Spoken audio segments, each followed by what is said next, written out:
Hi, I'm Juanita from Nearby Artisans, and I'm going to show you today a way that you can make your own distressed fonts or grunge fonts. The way I'm going to show you is we're going to use Microsoft Paint to make the distressed background like this. I already did some of this for you, so we'll get this back down to 100. And what I did is I had this screen was clear, and I picked the airbrush brush and made sure the color was black for color 1, color 2 is white, and I picked the thickest brush. I then just went back and forth with the black. Now, when you're doing this, depending on how dense or sparse you want this to be, depending on if you're going to be weeding the white sections or the pixelated sections, you decide how heavy and dense you want this. One of the ways to adjust this is if your color 1 is black and your color 2 is white, that means that your left mouse button will color the pixels this color, and your right mouse button will color this color. So I'm going to go across and I'm going to press my left mouse button and I'm going to get the black. And now if I go over that and I press my right mouse button, I'm going to take away some of that density. And I can just go back and forth with this until I get an amount of density that I like. I also am going to look at this and I'm going to make a distressed background that I'm just going to keep in my files. But I'm going to think about this particular font. Now right now I'm doing the right mouse button, and I'm going to think about where my letters are going to lay. Probably right in here. I'm actually going to use this section down here. So, oh, and in making this distressed background, I would quarter this, maybe even with these lines like this, and I would have a section that was more heavily colored in, one that had just a little bit, and then 2 of various densities. So, and also when you are tracing this, you don't want to end up with the section you're using to have a bunch of little circles in it. So what I do is I increase the size of this to about 400. I take my pencil, I get about that size, the second size of the thickness of the pencil, and I go in, and I've already done that to a lot of this section, and I kind of connect the dots. I pick a few dots to connect, and that way I'm not going to get just, like right here, I'm just going to get a little tiny circle. And I might just connect the dots that are around it there. And I don't want them to be uniform. I want them to be varied. So I'm just going to, just connect a few in just some random fashion. And that way I'm not getting too many just solid, like just a plain circle. Because a plain circle doesn't look very distressed when you're weeding it, when you're tracing it. So I would just go in. And again, if you're making this to have in your file, it doesn't matter how long it takes you. Just have it be the way you like it. You can also add to this. If you look at it and you go, yeah, I use this as a distressed background, but there's just too many little dots that are just circles coming out. You just go in and just change them. Just connect some of the dots. And then you can go in also if you think, well, that's too big. And you can just get rid of some of them by pressing the right cursor, which is going to be whatever color you have up here for color 2. Another way you can do this is I could go in and I could do the fonts, and I could pick, let's say, I could pick just pick Julian here, and I can type a name. Oops. Okay. make that wider so it's all on one line. I'm going to go back to 100%.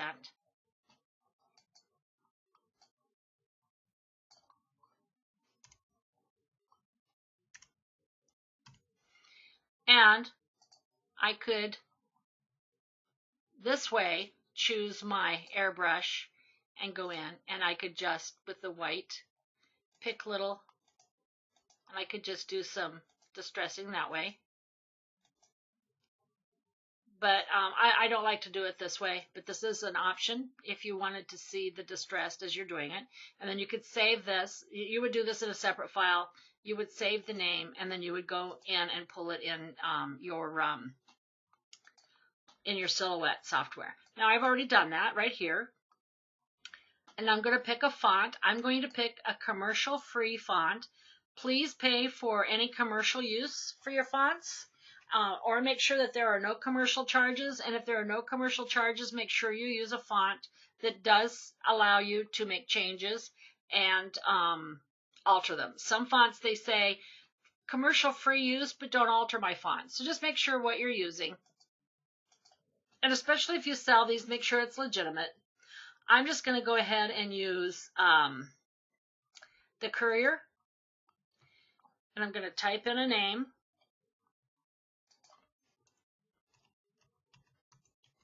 I'm going to make this bigger so I can see it better.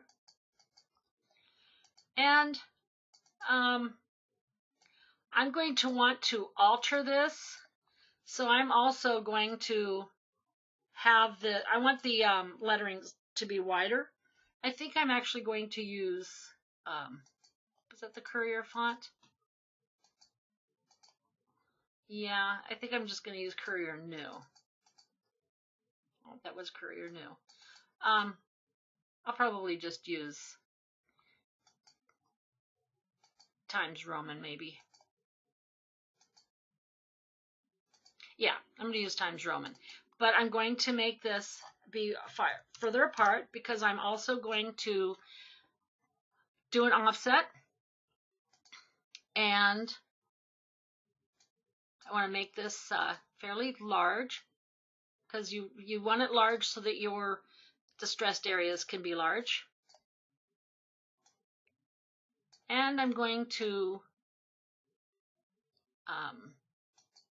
offset that.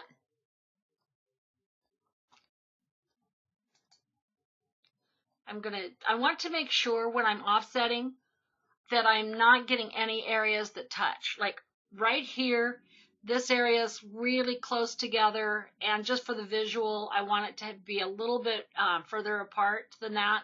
All the sections also, I want to make sure that you're touching, and the letters, sometimes when you offset them, you end up with some that are touching down below. And so I think I'm going to just make this be 0.075. And I like that. That gives me a nice gap in between here.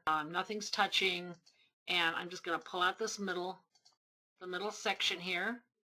I'm going to get rid of that. Oh, I still do have this right here that's touching. So I'm going to go backwards, and I'm going to make that even a little smaller. I think I go back and get rid of it. Okay. I think I'm going to do 0.050. There. That's fine to show you. I probably wouldn't actually use this font at this point, but this is fine. Now I'm going to make that a compound path. I'm going to align it center to page. Press Alt and get a copy. I'm going to pull it away, and then I want to make sure that when I align that center to page, that it does go right back over, and it does. So that's great. I'm going to pull this over here. I do not want the size of this at all, and that's very important. Now I'm going to take my grunge background here. I'm going to make a copy and make this smaller, get it out of the way. And now I'm going to cut off sections because I do not want to trace anything more than I have to of these little bits. So I am going to go ahead and cut this right here. Get rid of that. I'm going to cut it across here. Rid of that. And I think I might even cut the bottom a little more, just to get rid of anything I'm not going to use. I still have my original up here if I decide that I don't like this. So I'm going to make this larger, large enough to cover my letters. I'm going to send it to the back. And again, this is all just your personal preference of what you want. And even when you make this, just however you want it. Now, I don't want a lot of the distressing. Distressed is like just little bits are out of it. It's not really kind of like a polka dot. So what I'm going to do is I'm going to get rid of even more of this. I'm going to cut that much off of there. And I'm going to cut that much off of there. I'm going to delete these parts. Make this even a little bigger. I just don't want it to be like polka dot. I want it distressed. So I'm going to make it here. I like this. A little larger. Okay, and now I'm going to go out. Now that I kind of have it how I want it, I'm going to pick this section here, and I'm going to crop. And the reason that I'm going to crop is because I don't want to trace all those little sections all around it that I was never going to use. So now I can make this bigger, and now I'm going to trace this.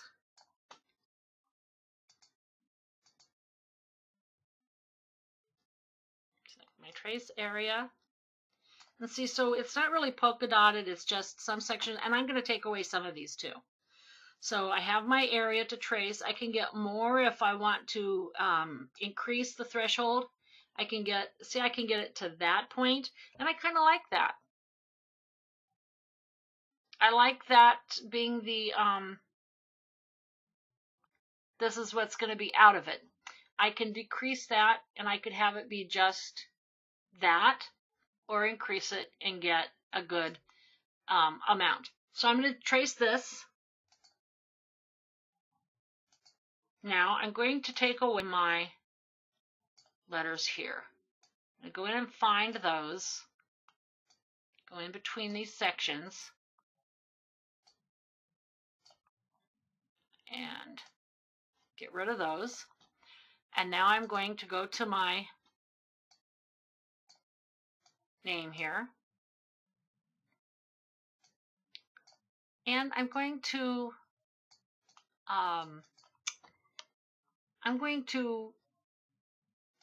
offset that. I'm going to get an internal offset. And I want it to only be 0.050. Actually, I don't want to offset this one because I kind of like this, how it goes into there. Now I can also go in and I'm going to go back.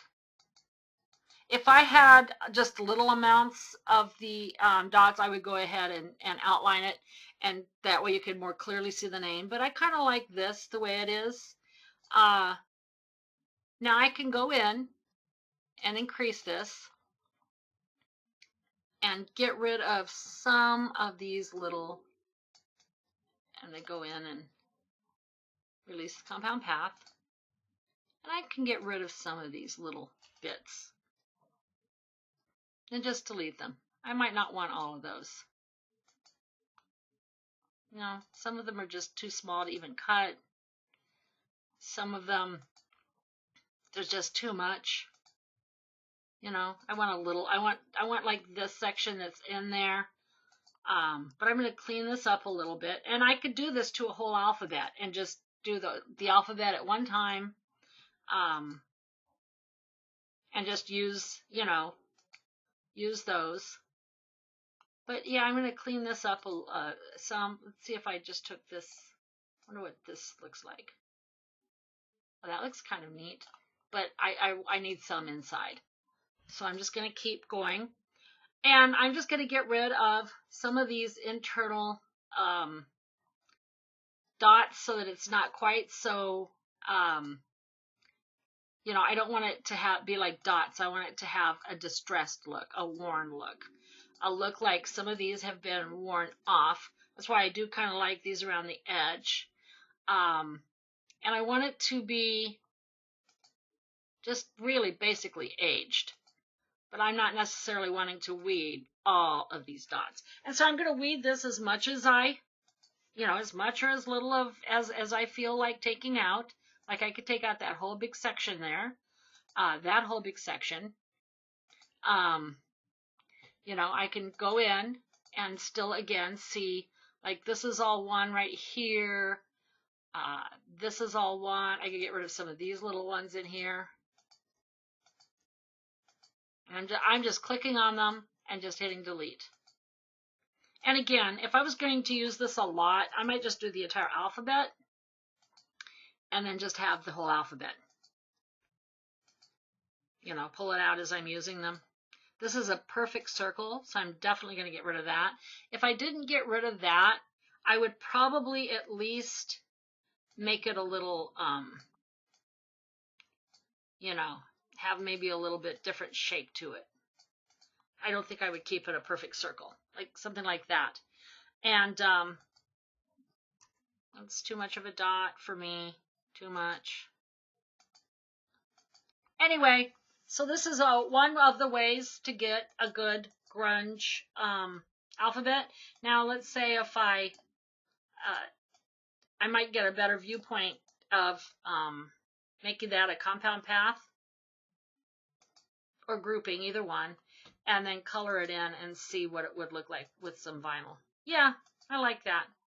I would probably get rid of some of this internal, I don't know, that looks pretty good for, the grunge look.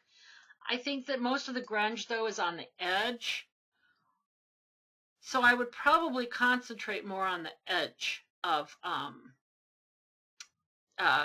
get rid of more internal things and have just be. It's all about where it's worn. And it seems to me that the grunge, or the distressed rather, goes inward more from the edges as it's worn, versus like these dots. That's why I wanted to take the dots inside of there out. And I can go back to, say if I decide, okay, I don't like that just yet, and I can go back in, and again, I can just hold down my my shift key, and I could just keep picking release compound path, and I could just keep picking sections, ones. I don't have to click each one and delete them all at once. Of course, if I do that, I could easily just go back and okay, now I'm holding the shift key. Get rid of that one, that one, that one, that one, maybe that one. Get rid of all those at once. I pick one, hold down the shift key, that, up here, maybe these, delete, and just keep going, and then go back again. Make it a compound path, color it in, and see, I like that better with less of the inside dots. So anyway, this is a way that you can make your own distress fonts. You can buy them, of course, but if you buy them, you can't sell them in most circumstances. This way you can have them. You can have as many as you want. You don't have to worry about how many you sell. You don't have to worry. This is kind of neat too, this how this turned out, but the other video. You can make your internal, you can do the internal offset and sometimes you can get some really neat effects with the internal and make your own fonts this way. I just think some of these ways to get your own fonts is great. I'm going to do some more videos on creating your own fonts, but you'll get a pretty good idea here on this grunge look, how to make them. I hope you try these. I hope you try, you look at the other videos and try some things on there, making some of your own Christmas decorations. And check out the Nearby Artisans website and the Nearby Artisans Facebook page. Thank you for watching.